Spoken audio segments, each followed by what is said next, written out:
Acidente de trabalho, moléstias ocupacionais e eventos equiparados. Aproveita que você está aqui, se inscreve no canal, você que gosta do nosso conteúdo, a gente sempre traz muita informação do mundo do direito previdenciário. Então se inscreve para fortalecer, para dar uma ajuda, para mostrar que você gosta do nosso conteúdo. Deixa o seu joinha, assim você vai dar uma mensagem para o YouTube, para ele nos ajudar a chegar em mais gente, levar esse conteúdo que é preparado com muito carinho para você. Então se inscreveu, deixou o seu joinha para não perder nada, ativa o sininho de notificação e entra no nosso canal no Telegram, o link está aqui na descrição. Então, bora lá ver o conteúdo de hoje. Evolução histórica, o que é que você precisa saber? Isso aqui, gente, não dá para você errar numa prova de concurso porque não muda. O passado, embora se tente, não muda. O passado é o mesmo, pelo menos para as provas do INSS vai ser o mesmo. Então, lá na Lei 3.784, lá de 1919, tá? A primeira norma geral sobre acidente de trabalho no Brasil, lá previa o acidente de trabalho como aquele produzido por uma causa súbita, violenta, externa e involuntária do exercício do trabalho, determinando lesões corporais ou perturbações funcionais que constituíam a causa única da morte ou da perda total ou parcial, permanente ou temporária da capacidade para o trabalho ou a moléstia contraída exclusivamente pelo exercício do trabalho, quando este for de natureza a só por si causá-la e desde que determine a morte do operário ou perda total ou parcial permanente ou temporária da capacidade para o trabalho. Enquadramento estritamente relacionado ao trabalho era o que era previsto lá nos primórdios, tratando ali dos acidentes de trabalho. Então é uma evolução histórica. A partir daí a gente vai ver essa transformação até chegar nos dias de hoje. Mas você não pode errar esse tipo de questão.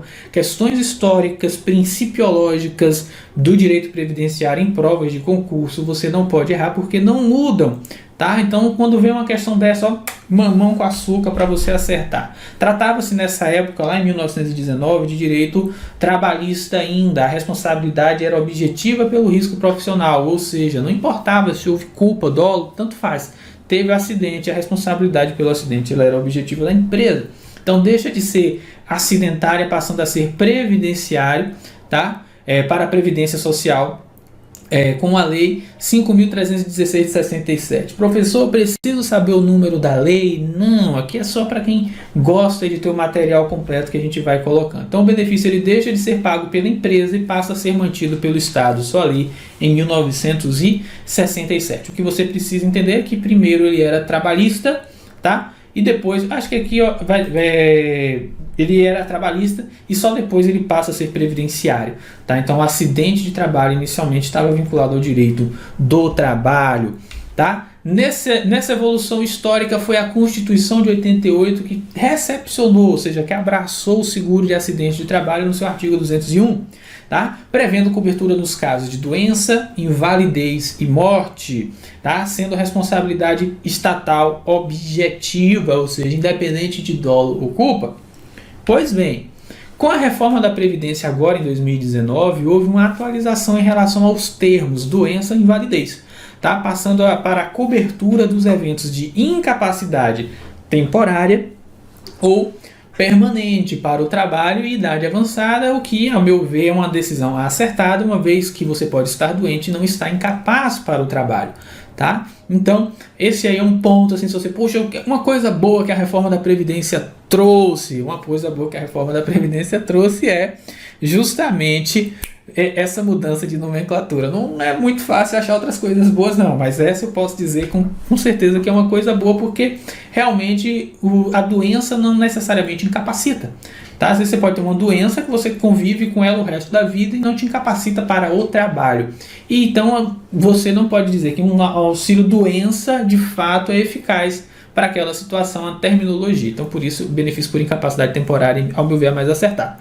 Cabe destacar, gente, que a cobertura dos eventos de incapacidade temporária ou permanente para o trabalho pode ser prestada tanto pelo regime geral, ou seja, pelo INSS, quanto pela iniciativa privada. A Constituição diz que lei complementar, presta atenção nesse detalhe, que isso aqui vai mudar, mudou na verdade, e pode cair na prova. E a prova, se for CESP ou FCC, adora esse tipo de conteúdo. Então, ó, lei complementar poderá disciplinar a cobertura de benefícios não programados, inclusive os decorrentes de acidente do trabalho. É uma novidade da reforma, tá? A ser atendida concorrentemente, tanto pelo regime geral quanto pelo setor privado. Ainda não foi regulamentado. A diferença é que antes podia ser uma lei ordinária, agora é só lei complementar. Então você que está anotando, bota isso aí no seu caderno, tá? Porque eu tenho certeza que vai ter questão na prova que pode vir cobrando isso daí, e você que é nosso aluno já sabe disso. A Constituição de 88 ela colocou a proteção do trabalhador contra acidentes de trabalho sob responsabilidade lá do antigo INPS, né, que virou o INSS a partir de 91, passando esta a ser responsável pelas prestações previdenciárias em decorrência de acidente de trabalho, ficando as empresas responsáveis pelo pagamento de contribuição denominada seguro acidente de trabalho, é o SAT. Nós já vimos ele na aula passada. Se você não está lembrando da aula passada, volta lá, porque nas contribuições nós falamos da alíquota SAT, alíquota FAP, e você precisa lembrar. Lembra que a gente traz sempre aqui para os nossos alunos técnicas de estudo. Uma técnica de estudo é a técnica de revisão ativa. Então, quando você pega esse termo, você tem que lembrar, pô, SAT, o que é? Seguro acidente de trabalho, serve para quê? Como é que se aplica? Tá? E assim você vai aí fazendo revisões espaçadas na sua mente. A fim de quê, gente? A fim de fazer frente às despesas impostas pelos acidentes de trabalho, saindo de cena as seguradoras privadas. Nesse contexto, a gente vai destacar aqui a 8213, seu artigo 19, parágrafo 1º, impõe que a empresa é responsável pela adoção e uso das medidas coletivas individuais de proteção e segurança da saúde do trabalhador. A empresa ela tem que fornecer equipamentos que protejam esse trabalhador, tá?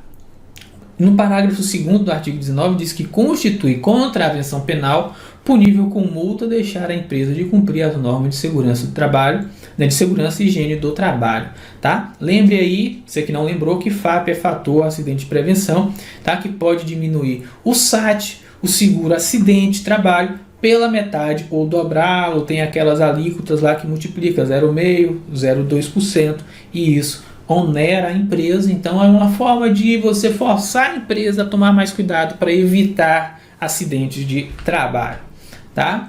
Já a 10.666, ela no seu artigo 10 diz que a alíquota de contribuição SAT de 1, 2 ou 3 pontos percentuais destinada a financiamento do benefício de aposentadoria especial ou aqueles concedidos em razão do grau de incidência de incapacidade laborativa, benefícios decorrentes de acidente do trabalho, decorrente dos riscos ambientais do trabalho, poderá ser reduzida em até 50% ou aumentada em até 100% conforme dispuser o regulamento, lá no artigo 202A, em razão do desempenho da empresa em relação à respectiva atividade econômica apurada em conformidade com os resultados obtidos a partir de índices de frequência, gravidade e custo calculados segundo a metodologia do Conselho Nacional de Previdência Social. Veja, eu quero chamar a sua atenção aqui do seguinte ponto. Toda vez que você que é meu aluno, camarão acordado, que você me vê falando um artigo de lei, você vai anotar aí, porque você vai precisar fazer uma revisão. Então aqui a gente faz um estudo legislativo direcionado. Eu acabei de ler um artigo de lei que você precisa saber. Esse artigo 10 aqui você precisa ler. Então você separa ele aí no seu caderno para você fazer a leitura. Você não vai estudar lei seca para o direito previdenciário, não. Tá? Não se você quiser passar no concurso como do INSS. Por quê? Porque a lei ela vem muito desatualizada.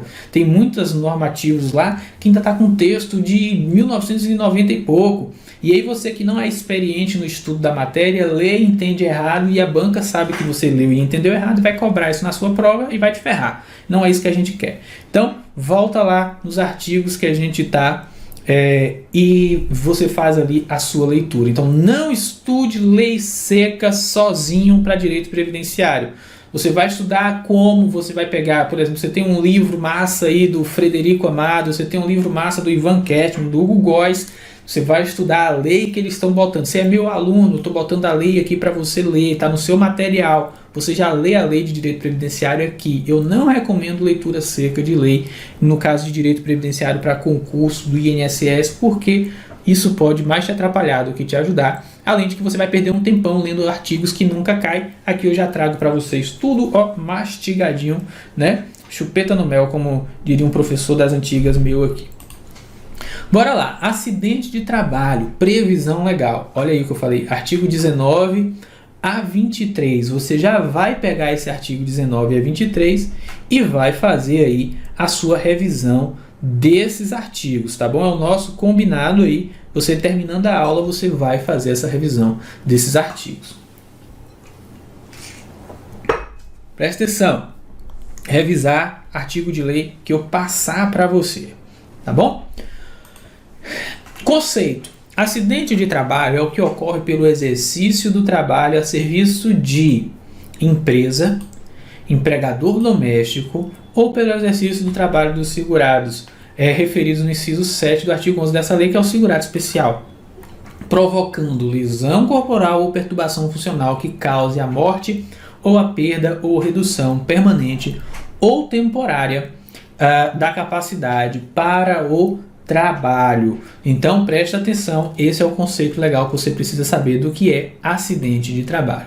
Foi a lei 150 lá de 2015 que trouxe o empregado doméstico essa previsão. Para o empregado doméstico essa previsão, antes eles não sofriam acidente de trabalho porque não havia ali contribuição SAT para eles, tá? Então só a partir de 2015, cuidado com provas que colocam lá que o empregado doméstico ele já estava incluído entre os segurados que sofriam acidente. Gente, não é que ele não sofria, claro que ele sofria acidente, mas para fins previdenciários, como não havia contribuição SAT que o protegia daquele sinistro, daquele acidente, ele não era ali beneficiado por um auxílio acidente ou um benefício decorrente de um acidente de trabalho, tá? Só para ficar claro aí para vocês. O que mais? Sem contribuição SAT, não há benefício previdenciário por acidente de trabalho, era o que acontecia ali com o empregado doméstico, tá? Cabe destacar que o acidente de trabalho só se configura quando há nexo de causalidade, nexo causal, ligação entre o exercício e o trabalho, e o motivo da lesão física e psicológica do trabalhador. Então, assim, para ser um acidente de trabalho, gente, o que é que precisa? Você precisa demonstrar que o exercício daquele trabalho de alguma forma concorreu, levou ao acidente. Se não tem nexo, se não tem ligação, se não tem causalidade, nexo de causalidade, não vai ser acidente de trabalho. É a primeira coisa que você precisa observar, tá? O artigo 163 da CLT diz que será obrigatória a constituição de Comissão Interna de Prevenção de Acidentes, a CIPA, de conformidade com as instruções expedidas pelo Ministério do Trabalho nos estabelecimentos ou locais de obra nelas estabelecidas. Sabemos que o Ministério do Trabalho não existe mais, mas a lei ainda traz, então a gente vai seguir nessa leitura.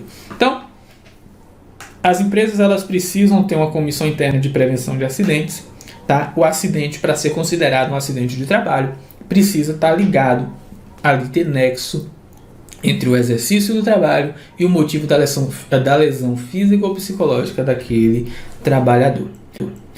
Espero que esse conteúdo tenha trazido valor para você. Se você ficou com alguma dúvida, comenta aqui, porque eu uso a sua dúvida para fazer os próximos vídeos e te esclarecer. Se ainda não se inscreveu, por favor, se inscreva. Mais da metade das pessoas que assistem, consomem aqui o conteúdo ainda não se inscreveram. Dê essa ajuda aqui pra gente, tá? Ativa o sininho para não perder nenhuma das notificações. E se gostou do vídeo, deixa o joinha, isso fortalece demais, não custa nada para você e nos abençoa muito. Um grande abraço, Deus abençoe a todos e não se esqueça, quem tem fé não precisa de sorte.